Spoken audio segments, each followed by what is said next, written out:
Hello, and welcome back to Family Matters. I'm Dr. Mariana Martinez, your host. A rapid transformation has taken place in the gender roles women and men occupy in our society. But can we move even further to see women and men doing unexpected, or shall I say, the accepted? Here to discuss ways in which Bowen systems theory helps the understanding of this challenge is my colleague Kathleen Cauley. Kathleen is a licensed marriage and family therapist. She's also a faculty member of the Bowen Center for the Study of the Family and of the Extraordinary Leadership Seminars. Kathleen, welcome to Family Matters. Thank you. So much has been said and written in newspapers, in the TV, in Twitter, in everywhere about the roles of men and women. But I wonder, what does Bowen theory have to say about that very important topic? I think today we'll spend quite a bit of time talking about what Bowen theory would call the multi-generational transmission process. And that would be a look through the generations to the men and women that we come from and whose stories we don't always know we're operating out of. And I think that we all think we're so modern now with the thoughts about men and women and what they're capable of. But I think there is a big part of the equation that people just don't maybe know to think about, and that's this multi-generational process. You said the stories we operate from that we don't know. What's that about? Well, I think if one is not examining the generations, then the dialogue that a female and a male might have that might end up in some conflict, oftentimes people don't even know what it is they're really fighting about, because they don't even know really what they think. Let me give an example. This would be how we're not disconnected from our emotional past, but we don't always have it in our awareness. Many men will say to me, you know, I love that my wife is smart, on the go, makes more money than me, travels all the time for her work, is extremely successful. Intellectually, I love it. Emotionally, I can't handle it, and I can't admit it. And now what is going on there? So maybe there's not a direct line of communication about it between them, but maybe he's up against some other forces. So that, let's say they have children, they have a nanny, but he has a relationship with his own mother who was home when he was being raised. She was a stay-at-home mom. And so she'll say things to him like, a mother should really be there for those special moments, don't you think, Tom? Well, now this can set him a spin. He might be pretty sure about what he was thinking before, and then he might get a little bit twitchy with his wife after work that day, not even knowing how that comment could impact him.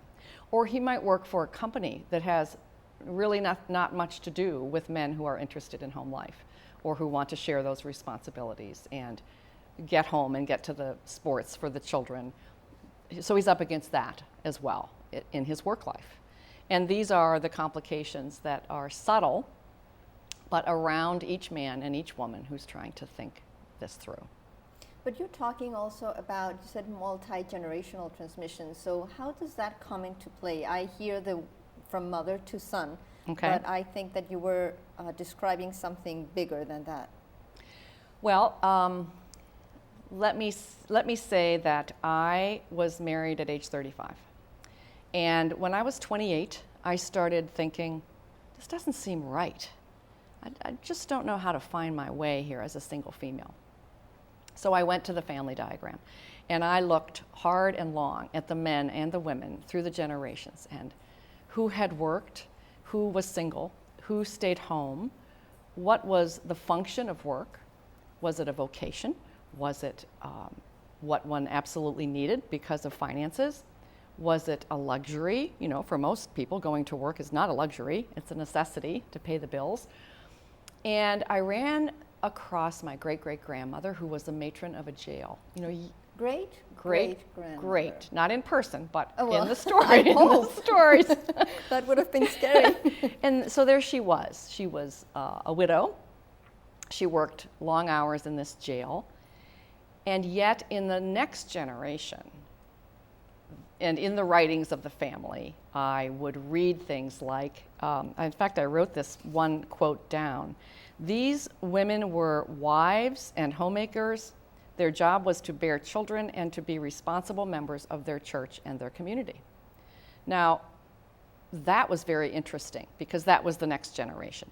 So here I was kind of carving my way as a single person. And about 7 years after that, I got married. And I just considered myself very independent and came and went, and my husband and I both traveled for our work. And we knew each other for 4 years, and this multi-generational process, to me, was not very active. We got married. I went on a business trip about 1 month after the marriage. And on the 4th day of the trip, I started thinking, a good wife doesn't leave her husband for 4 days on a business trip. I was shocked. Like, where did that come from? Where did that come from? So I called my husband, and I told him. He said, oh, that's not mine. That's probably some aunt, some grandmother on that diagram that you're looking at all the time. So that, to me, was an example. What got activated at marriage about what I was supposed to be doing as a female? And so I think there's a lot of interior thinking that people have, and it's important to check it out. You know, they can operate in a relationship as if the man would like such and such. He would like her to cook. He would like her to be athletic. But it isn't checked out. And he may say, no, that's not my idea at all of what I think is attractive in a female. So it's very interesting. So we might as well first check out our assumptions, that Yes. what the other is expecting from us as men or as women. Well, now that we touch on these term, the expectations, it seems to be a very powerful force in what we decide to do as in our gender roles. The expectations from the outside could be from society or from our own family, of course. So how can you link that to the multi-generational process? Well, first of all, I think that, again, some of the language is challenging for people. Work-life balance. How often do we hear about work-life balance? I don't know who started that term, but I think it's quite confusing. What is that? And I find that people are thinking that they didn't get there yet. Or if they can get to that balance, they're going to keep that balance. And again, it keeps people kind of stuck in a place that isn't broad about the generations that come before. So let's assume that one really studies the generations about the men and the women. But we're in a culture that thinks very differently. So if a person is working at differentiation of self, what do I really think? If then that person is up against a blog, social media, pressures from the family, how possible is it to really hold on to one's thinking in those pressures? Not just in the quiet of an office at home, but in those pressures of pleasing people and being sensitive what others think, and how are others being mothers, and how are those without children defining work and family life. Those pressures can get people off the steadiness or the certainty of what they really have thought through. Let me give an example of the number of people talking on their phone in the car on the way home. They're trying to fit it all in. They're trying to get to this balance. They try to make the phone calls to their family while they're driving against all the data that's in that would say, that's not a good idea. None of us really multitask. And people will often say to me, well, that doesn't apply to me. I really can do that. And I say, okay, follow the data and see what you think. What you think, really. What do I think? And I just think life is so full and busy that people don't often have the time to think these things through. And the car is one place for some good thinking that is being missed, I believe. Personally, I believe that good thinking time is being replaced by, kind of constant involvement on the technology. Our generations didn't have that technology. Right. there were other distractions anyway, because there's always a way to not to think about oneself. That's right. That's right. We are very creative about that. But going back to what you were suggesting about how we try to please the expectations of the family's history or the society, what we perceive as being the right balance, as you put it, and how much that sort of constrains the possibilities in individuals' lives. I was thinking that maybe it's not about work or home. It's not about gender. It's something else. It's about how can I contact with what I really think. I think that's what you were going into. Mm-hmm. Mm-hmm. And I think that those who are doing that good thinking can, in a way, be more objective and maybe neutralize when others are more going along with what society might say. For instance, people will often come into my office and say, well, you know how men are. And I'll say, well, I know how they are in my family. How are they for you? I mean, they're not thinking about that statement particularly. Or if you're with a group of women and you run across a room that maybe isn't designed the way you think it should be. And someone in the group will say, must have been designed by a man. And I think, oh my gosh. Now, in the generations of my family, I grew up between two males. And I think that informs my reactivity to women who are making comments that are nasty about men, okay? Now, that's a different female growing up between brothers than maybe a female who grew up with 5 sisters.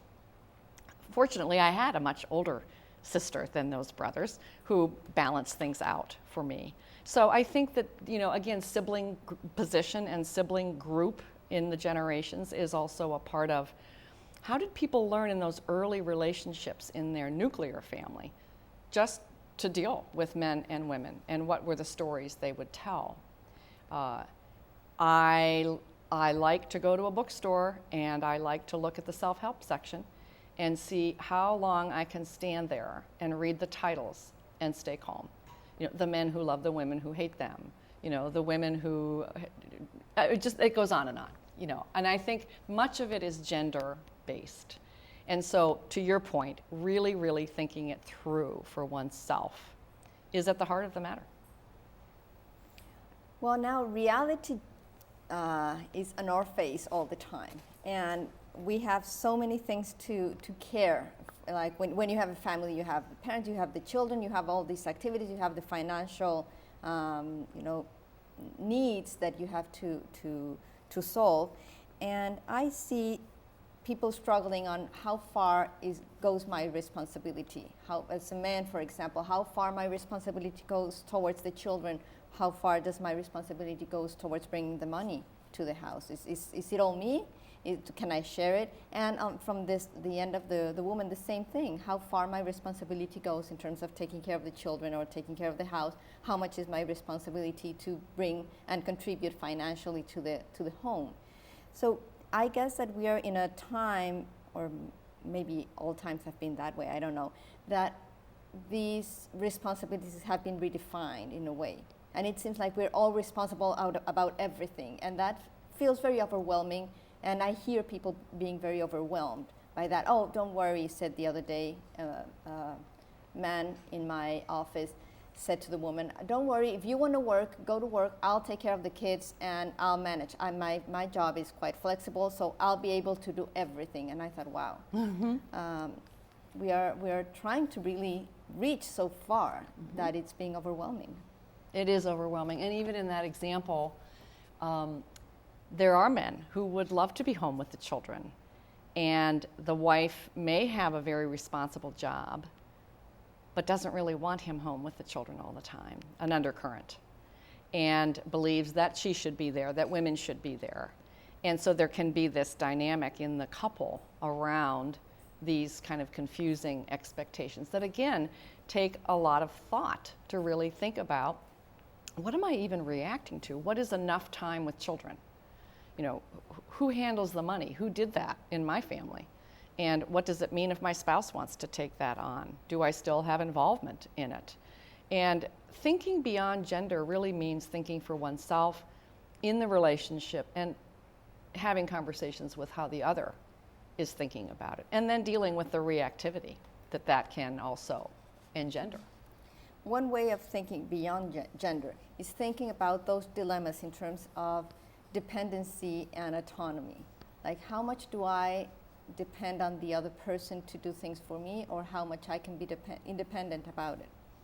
So if there's a woman who's thinking about, what shall I work, shall I not work, shall I take more care of the kids, shall I pursue personal interests, shall I take care of the previous generation or not, is how much responsibility do I take on all these areas, has to do with how much I depend on these other people as well to feed my idea about who I am.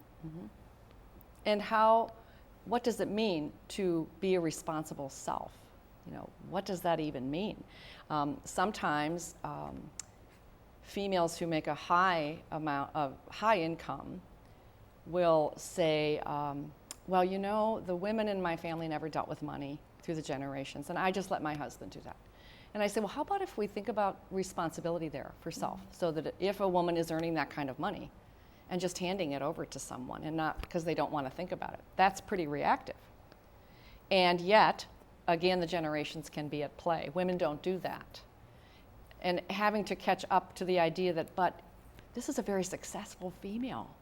And what does it mean to remain accountable to the income that one does have in the equation of one's family?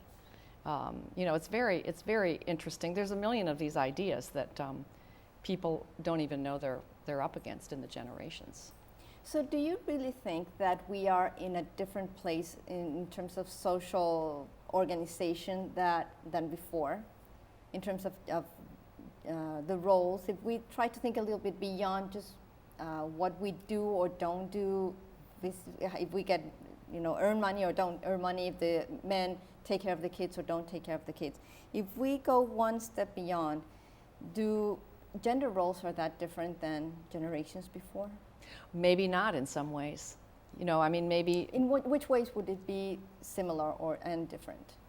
Well, I do think there's an emotional process in society now that's very intense about all this, and not just in the reading literature, but people will be quite clear about their life and how they think about these things, and then they'll go on Facebook and start to study their old boyfriends and girlfriends and how they're living their lives. And I don't think that element was there before. Now, there's a great broad variety in levels of differentiation that people have. Who are the ones who live on social media and live their lives from a very emotional state most of the time and are very influenced by all of that. And then who are those that have more maturity and can say, oh, well, that's interesting. My life might have been different if I had been with that old girlfriend. But then leave the social media and continue to do their own thinking. So I do think there are pressures from the modern age of the internet. And we just all have to manage it. It's wonderful technology. It's here to stay. And I think we have to manage how we relate to it and not pretend it doesn't have an impact on us. But in terms of men and women relating all through the years, men and women have their differences. Science would say what some of those are. And I'm not a scientist, but I know that there are differences that have always been there. But I also think this multi-generational process has also always been there. And Bowen theory gives us a way to think about it. I'm thinking about the variability, that there has always been those women that in whatever role the society was prescribing at that time can be more mature, more sure of themselves, more well-grounded, and others less grounded in whatever limits the current society would determine. I was watching a series on TV of the Queen Elizabeth from Spain, and the interesting that she's married to another king, King Fernando. So how these two king and queen we're operating. You would think that she would operate more on the woman's side, and apparently not so. So there has always been women that can be at all those levels of variability, and men who can be more caring for the home or less traditional and more traditional. That has been present all along. I think it's true. I think it's definitely true. And how does the thinking go away from that to thinking that we're somehow in this more modern place and a more polarized place now, I think. I do think there's a lot of polarity around how men and women are, and even in the language of our society. And that doesn't help. I mean, I think it helps to think about a human being. You know, how does this person think? And not assume that I know how they think. If it's a male or female, I'm interested in how they're thinking about all of these topics, not because... Why do you say we're more polarized? Well, I think, you know, just the self-help books and the literature and this kind of male-female discussion that they're so different. And Bowen theory would say not so much, you know, that they are all human beings, they all have a story to tell, and how can we be interested in what that story is, rather than, well, it's a man and so therefore this is how it's going to go. You can find these differences within one family unit, just how men and women function, and how they kind of judge or look at the other sibling groups and how they're raising their families and what they should be doing as men and women. I'm wondering how this can be helpful for people that, for example, the other day I was talking to this woman, and her dilemma, for many women, is, shall I go back to work or not? What does that mean in terms of care of the home, etc.? So in what ways do you think this broadening of the lens can be helpful to her to move away from that very narrow discussion of work, not work? That, I think there's so much more than that. I think so too, and I think it has to really be thought through. And I think that people need to be aware of the pressures that women have from other women who are doing one or the other, working or staying home, as though everyone's invested in the choices they make as being the right ones. You know, all of us can put ourselves up against someone who's made a different choice and feel badly that, you know, let's say a woman recently said to me, she's been working since her children were young, and she works with a lot of women who were home when their children were young, and now they're back at work. And she said, I think I'm going to just, you know, quit my job and stay home because now they're 15. I say, might want to check that out with them. I don't know too many 15-year-olds that are looking for a parent to be around all the time, who are used to and in fact maybe proud of their mom being at work. Ask your children too what they think. You know, that's your focus group. Ask them what they really think. There's a lot of guilt that people have about whatever choices they're making. But that guilt is not based on what is supposedly prescribed for a man or for a woman. It has more to do with how I relate to the world, like how do I understand my as we were talking about earlier, my responsibility, where it starts, where it ends. It is more than just the prescription gender role. Right, it's much more than that. It's much bigger than that. And I think if people just understand it and start to think in that fashion, a whole world can open up for them. Where do I get these ideas? What do I really think about what I just said? People say many things that don't have a lot of thought behind it. Do I really believe what I just said? Let me think about that. Well, I don't know if I do or I don't. You know, let's go for a minute to single people, because I think it plays into a choice of partner long before the marriage even takes hold. And I encourage single people to look at the family of the person that they're dating. Well, why would I do that? People will say. Because again, we're in a world that focuses on the couple and communication and, you know, talking things through, and there's this whole other arena of data and facts that are very useful. When I dated my husband, I spent much time around his family and watched the women and the men and the marriages and their work and how they did it all, and who did and who didn't work, and it was very informative. And I think to know oneself, and then to know who would I choose as a marriage partner and who would they choose as a marriage partner. Again, the generations will give a lot of data that people ignore. One time, years ago, this woman said to me, I should have listened to you. I should have looked at that diagram. You know, I went home to Alabama for their Thanksgiving, and my husband and his brothers ate the dinner, went in on the couch, and fell asleep. Now I understand my husband. He's never in the kitchen, and he's always on the couch asleep. I wish I had listened to you. I said, well, people don't listen to most things I say. It's never late. No. Right. I'm thinking about this man that was describing how he was judging his wife for not working.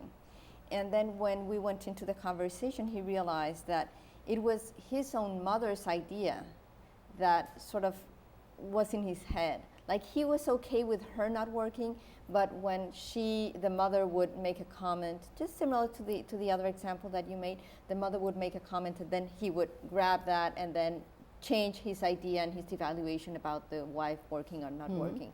So that concept of whose idea is this in the first place, it's a useful one. And Bowen theory would add the concept of the triangle, that people are in these triangles all of the time with a man, a mother, and a wife, for instance, and don't even know that they're in them or that is how they should be thinking. It can play out in the next generation. Let's say the wife is at home and the father is strongly encouraging the daughter to choose a profession that will make a lot of money and kind of driving his anxiety onto this daughter. And the daughter is 17, 18. She may have a conversation with me and say, I have no interest in this. I have no interest, and I try to tell my dad this. So I, of course, want to work with the parents. But it gets at the marriage, so that if that is lifted off that daughter, put back onto the marriage. What is it like for the mom to hear this, how important it is to be working and making a big income, when as a couple they had decided it was most important to stay home and raise the children. And so it can put her in the outside position with the dad and the daughter. Again, it's a broad way of looking at the action in a family around these issues. Much more than gender, that's for sure. Much more. Thank you, Kathleen. Thanks for being here. I'd like to remind you that the Bowen Center for the Study of the Family offers the community affordable psychotherapy in both English and Spanish. If you would like more information about our topic or the services at the Bowen Center, please visit the website at www.thebowencenter.org or send me an email at familymatters@thebowencenter.org. You can find us on Facebook or call 202-965-4400.